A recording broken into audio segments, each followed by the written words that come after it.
कौशल और कूटनीति दोनों के लिए शर्मनाक था। मीटिंग के दौरान केवल बांग्लादेश का झंडा दिखाया गया, भारत के झंडे को जानबूझकर हटाया गया। ये केवल एक गलती नहीं बल्कि भारत के प्रति बांग्लादेश की मौजूदा सरकार की मानसिकता को दिखाता है। इतना ही नहीं, प्रोफेसर मोहम्मद यूनुस ने यूरोपीय देशों के 19 डेलीगेट्स और एम्बेसडर के साथ मीटिंग की। उन्होंने कहा कि भारत में बांग्लादेशियों के वीजा सेंटर को हटाकर या तो बांग्लादेश लाया जाए या किसी तीसरे देश जैसे इंडोनेशिया या वियतनाम। बांग्लादेश आहिस्ता आहिस्ता अपनी तमाम सरहदें पार करता चला जा रहा है। बांग्लादेश का हमसे बॉर्डर नहीं लगता, ईरान हमें गोलियां मारता है, ठीक है, तो जाहिर सी बात है उन्होंने फिर बेस बदल के उधर ही जाना है। ये भी तो ये 4 पकड़े गए हैं, पता नहीं कितने हजारों उधर बैठे होंगे पाकिस्तानी। छोटा सा मुल्क है हमारा, पूरी दुनिया डरती भी है ऐसे। क्या बोला तूने? सब डरते हैं। कौन डरता है, मतलब आपके ख्याल से कौन डरता है? जितने भी कुफार है ना, अच्छा। मुसलमानों को तो हमसे खतरा नहीं है, अच्छा। तो हमसे प्यार ही करते हैं। तो फिर ये अफगानिस्तान वाले क्यों आए दिन हमारे से लड़ते हैं? सर बांग्लादेश अब इंडिया को धमका रहा है कि हम बंगाल पर, उड़ीसा पर और बिहार पर कब्जा कर लेंगे। तो आप देख सकते हैं कि भाई के बांग्लादेश किस हद तक इंडिया की नफरत में डूब चुका हुआ है। लेकिन इंटरेस्टिंग बात यह है कि इंडिया बड़े डिप्लोमेटिकली तरीके से इस सारे मामले को लेकर चल रहा है। इंडिया ने अपने कुछ सरकारी अफसरान को जो है बांग्लादेश भेजा कि वहाँ जाके वो उनसे बात करें कि भाई आप अपनी हरकतों से बाज आ जाएं। इंडिया ने माइनॉरिटीज के हवाले से बात की, बांग्लादेश ने कहा ये हमारा इंटरनल मसला है। बांग्लादेश गवर्नमेंट ये कहती है कि हम तमाम लोगों के मसले को टेक केयर करेंगे, तमाम मज़ाहब को, एथनिसिटीज को, लेकिन ये हमारा अंदरूनी मामला है, आप इसमें हमें डिक्टेट ना करें हमने क्या करना है।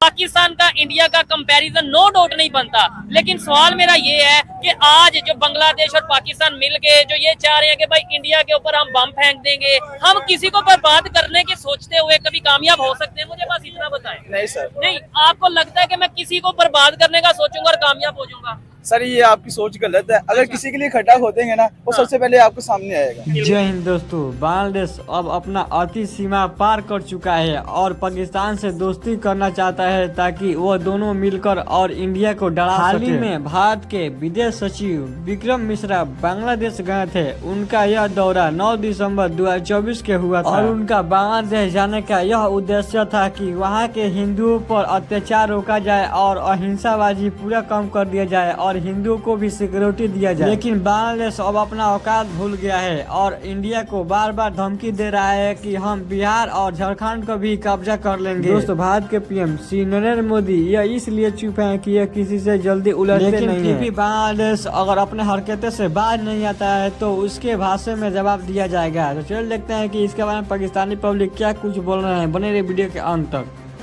विक्रम मिस्री साहब गए वहां पे और उन्होंने जाके डॉक्टर यूनुस साहब से भी मिले और जश्मुद्दीन है जिसका नाम है जो उनके काउंटर पार्ट है उनसे भी मिले और उन्होंने कहा कि we are looking for constructive and mutual beneficial relationship.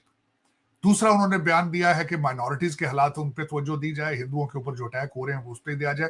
लेकिन विक्रम मिस्री साहब ने हसीना वाजिद के इशू को बिल्कुल उसके ऊपर काम क्वाइट रहे हैं।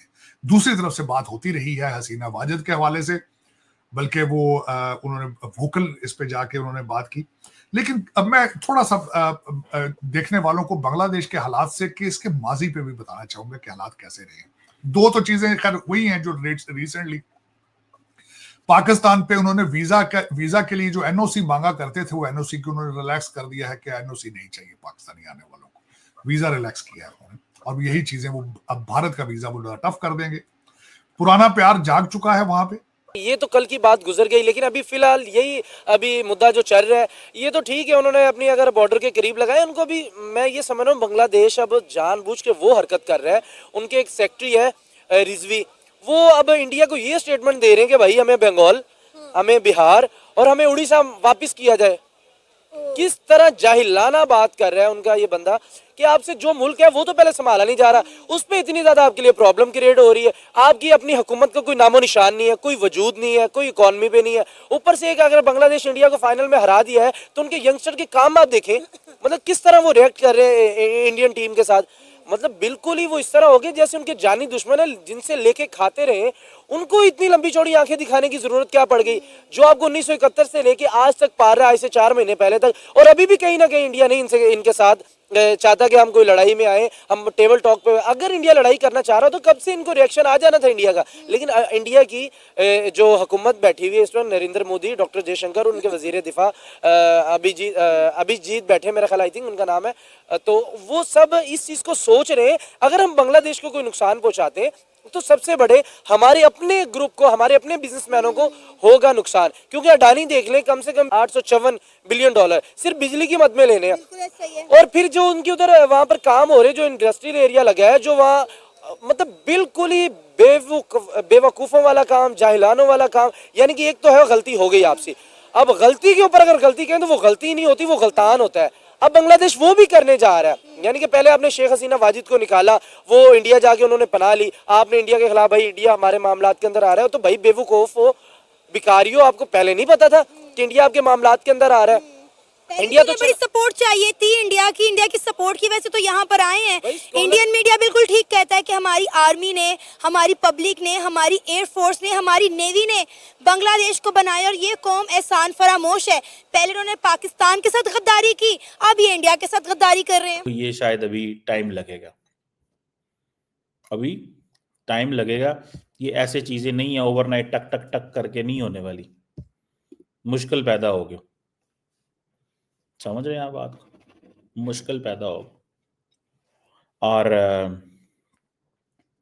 ये जो अभी माइनॉरिटीज के हवाले जो बातें हो रही हैं, और बांग्लादेश ने भी तो सारी बातें अपनी प्रेस रिलीज निकाली है, वहां पे उन्होंने भी तो अपना दिया। को ये कर देंगे, इंडिया को ये कर देंगे, पहले नंबर पे ये सोच नहीं हमें रखनी चाहिए। और एक मेरा सवाल था कि हमने डॉक्टर अब्दुल कदीर खान के साथ क्या किया, और वहां पे जिन्होंने एटॉमिक प्रोग्राम या न्यूक्लियर प्रोग्राम इस तरीके से मिसाइल खास तौर पे वो किया, लॉन्च किया या उसके ऊपर वर्क किया, डॉक्टर अब्दुल कलाम, उन्होंने उन्हें प्रेसिडेंट बना दिया। मुसलमान थे लेकिन इंडिया का प्रेसिडेंट बना दिया। उसके बाद ग्लेशियर की good friend of bill Clinton, और बिल क्लिंटन के आगे उसी ब्लॉक के अंदर आते थे हमारे जो बाइडेन साहब। और इस वक्त यहाँ पे ये स्पेकुलेट किया जाता है कि बांग्लादेश के अंदर जो रिजीम चेंज, उसके पीछे सपोर्ट हासिल थी अमेरिकन रिजीम को। और जब ये पिछले दिनों यूनाइटेड नेशन जनरल असेंबली के इजलास में डॉक्टर यूनुस साहब आए, he specially went to see Bill Clinton and he met on the sidelines with Joe Biden. तो ये, और दूसरा, डोनाल्ड ट्रंप साहब ने अपने ओथ लेने से पहले ही वो कह चुके हैं कि I have issue with the Hindus living in Bangladesh. तीसरी बात ये मैं आपके देखने वालों को बताना चाहूंगा कि जब बांग्लादेश का डेलीगेशन जब गया था व्हाइट हाउस के अंदर, और मैं कि डोनाल्ड ट्रंप साहब, इन्होंने जो है अपना डॉक्टर यूनुस साहब की जो ऑर्गेनाइजेशन है उसने भी, और इन्होंने पर्सनल लेवल पर भी हिलरी क्लिंटन को पैसे दिए उनकी कैंपेन में अगेंस्ट डोनाल्ड ट्रंप। और उनको याद था जब पिछली दफा बंगाली डेलीगेशन व्हाइट हाउस गया तो उन्होंने कहा था कि वो where is your finance guy who has been supporting Hillary Clinton. तो ये बात मैं एग्री करूंगा कि जब आएंगे